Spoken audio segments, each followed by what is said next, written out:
Hello everybody, today's trip I'm taking you from Carrum to Melbourne Airport. It's not actually an Uber trip, I'm taking my mum to the airport. She's going back to the UK after being here for around a month. It's a bit of a sad day for us saying goodbye, but she does this every year, so I'll be saying hello again in another 12 months time. So I hope you enjoy the video.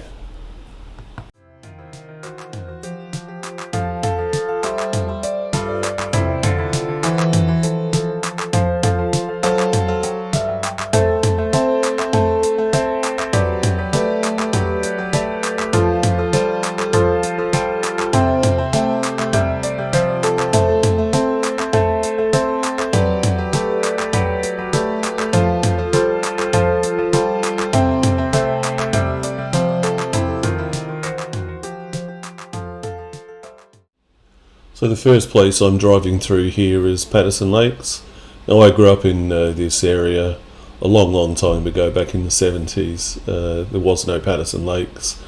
This was mostly swampland, but they started draining the swamps and started building houses on this area.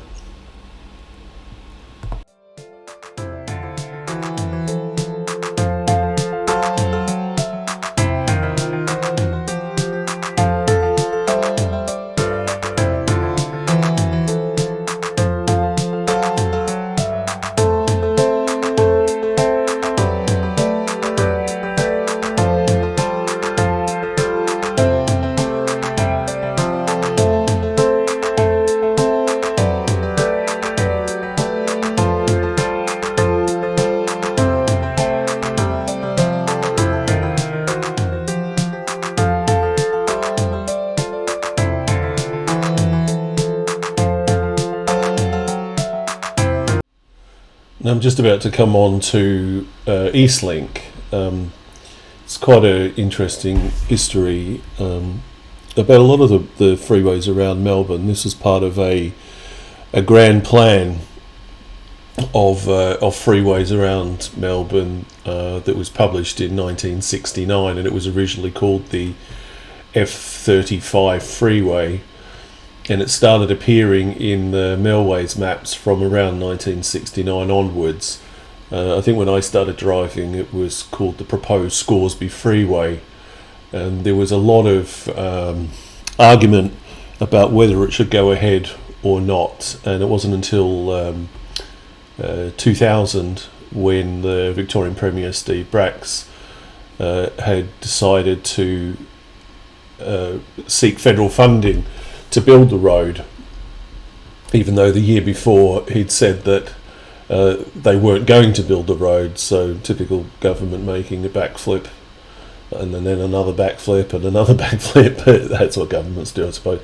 But it finally they started work on it in 2005 and it was completed in 2008.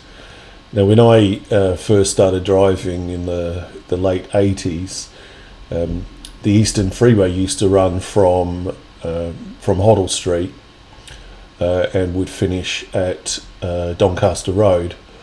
And I actually moved overseas for quite a long time, and when I came back, the Eastern Freeway would basically take you all the way through to Frankston and on down to the Mornington Peninsula. So from my point of view, I think it was a really good road to build, and I think a lot of people would now agree with that, although 30 years ago there was quite a lot of people that were opposed. But yeah, it's quite an interesting story, I think.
So my own driving history around Melbourne began when I got my driver's licence in 1988, and I went on to start being a taxi driver from 1991 until 1994 when I went overseas. Now, a lot of these roads weren't here then, and to get from Carrum, where I started, to get to the airport, you'd have gone up the Nepean Highway, got onto Kingsway, then you had to drive through the city, up King Street, up Curzon Street, onto Flemington Road, and then onto the Tullamarine Freeway. This trip nowadays takes around about an hour. Back then it would have taken anything from an hour and a half to 2 hours, depending on what time of the day you were going. So it's certainly a lot easier nowadays.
Not always an easy drive along the Monash Freeway coming into the city. If depending on what time of the day that you're on, I've driven up from South Gippsland along here, and the traffic starts building up around from Cooey Rup, which is a hell of a long way out of the city, and it can maintain the amount of traffic right through until you get into the city. It's quite amazing where all these cars come from, to be honest, but there you go. I mean, the southeastern suburbs has been a large expanding area of Melbourne for decades. So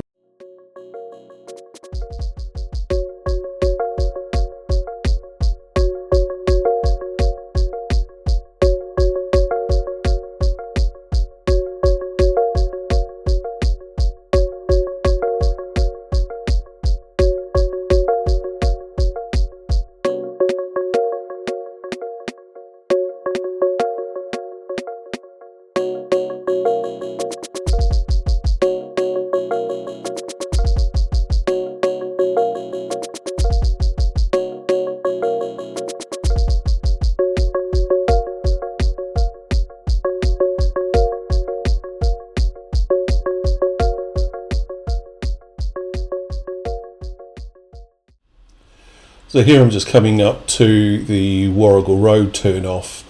Now, once upon a time, many years ago, I think it was the Southeastern Freeway, Mulgrave Freeway actually, was before then, so that used to end at Warrigal Road.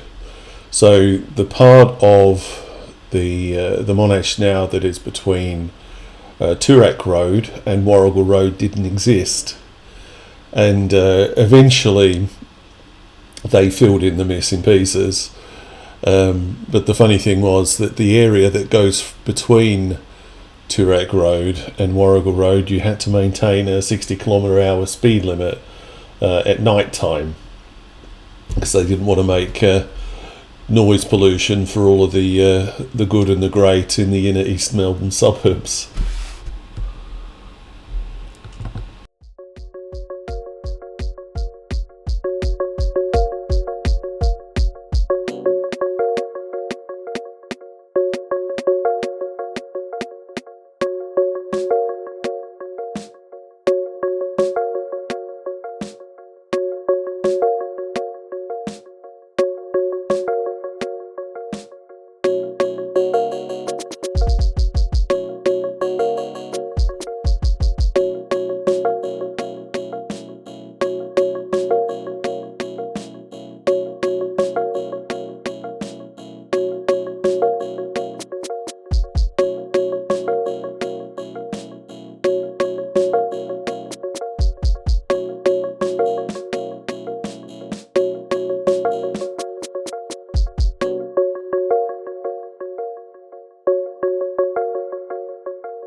Of course, the thing that Melbourne is known best for is its sport, and we're just about to come up near the sporting precinct in Melbourne that features Amy Park and the tennis centre, incorporating John Cain Arena, Rod Laver Arena, and I think it's still Margaret Court Arena. I'm not sure about that one at the moment. And then on the other side of the railway line, of course, is the great MCG. You wouldn't be a Melburnian if you didn't know where the MCG was. It stands out very predominantly on the east side of the city.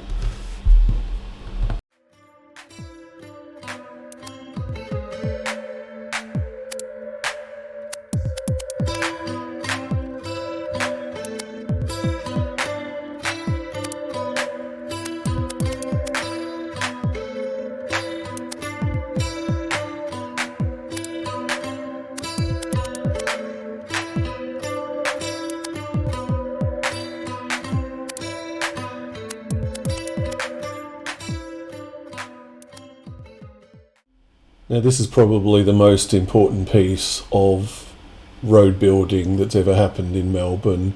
I'm driving through at the moment through the Burnley Tunnel. It also has another tunnel which goes the opposite direction, the Domain Tunnel.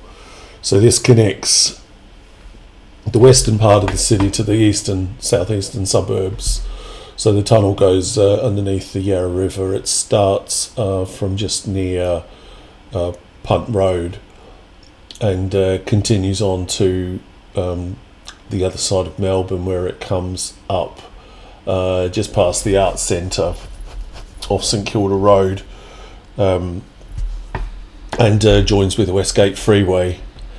Prior to this road being built, and as I mentioned earlier about how long it took to get from Carrum into the airport, this is a major piece of road that was really needed. It meant you didn't have to drive through the city to get to the airport, and you'll see shortly also where I go over the Balti Bridge, which joins up with the Tullamarine freeway.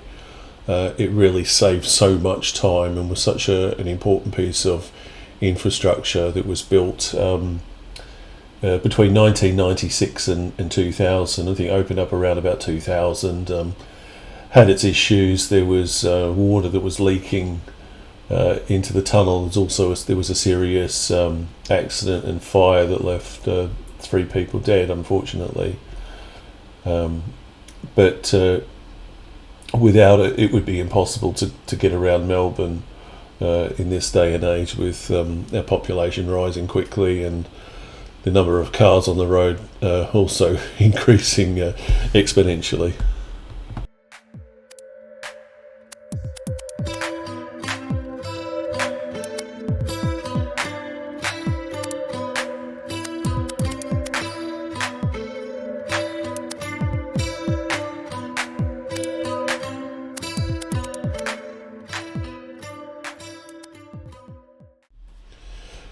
You may have also noticed just after I passed over the Balti Bridge, there was also another bridge going over the top.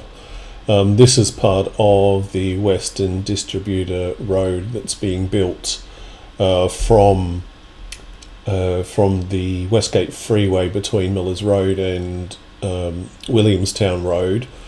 That's going to be tunnelling under Yarraville and Footscray. Will join over the top of Footscray Road, so there's basically a whole big viaduct running over the top of Footscray Road that eventually runs into, it goes through the port, so it's going to get, hopefully we'll get trucks off of the Westgate Bridge onto this road when they're heading into Melbourne ports, and it also will mean that you can go directly into Wurundjeri Way, which basically will take you from Flinders Street straight up the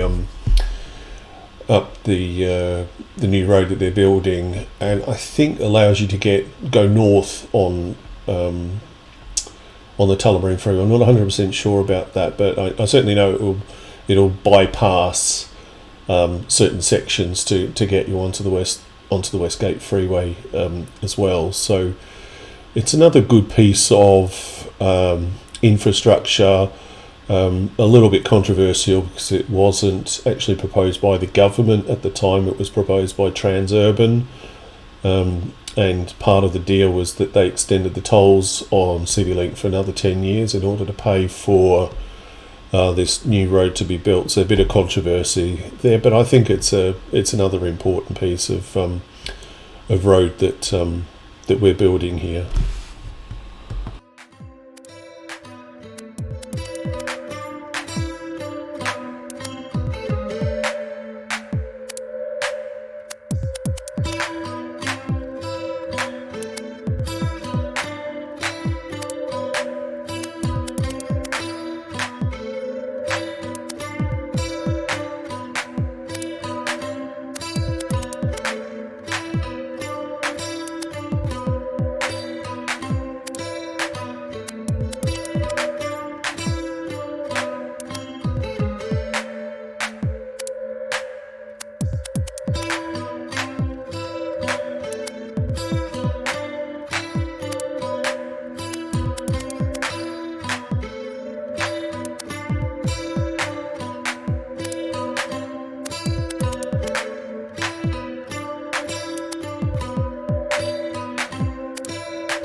You might notice while I'm driving that there's a number of cars that are going past me, and I'm kind of like out almost on the far right of the freeway.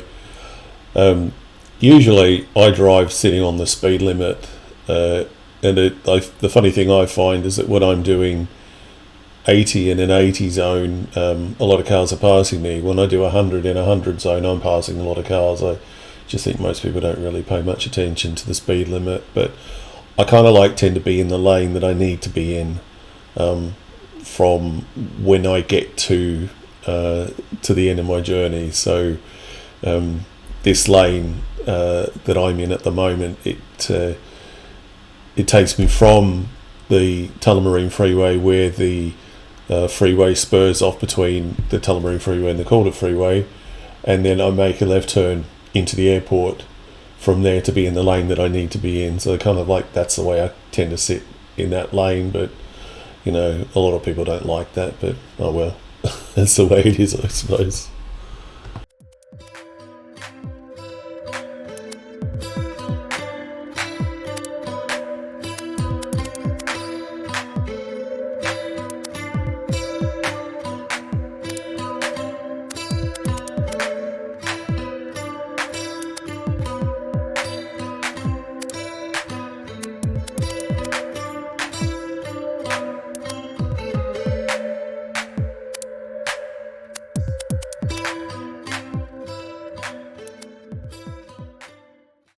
So I'm just coming to the end of my journey now. I hope you've liked my descriptions and the videos that I've created here. If you like what I'm doing, please subscribe. If you don't like, that's fine as well. And if you've got any requests for anything that you'd like to see around Melbourne, particularly from a dashcam point of view, just let me know and I'll see what I can do. Take care, everybody.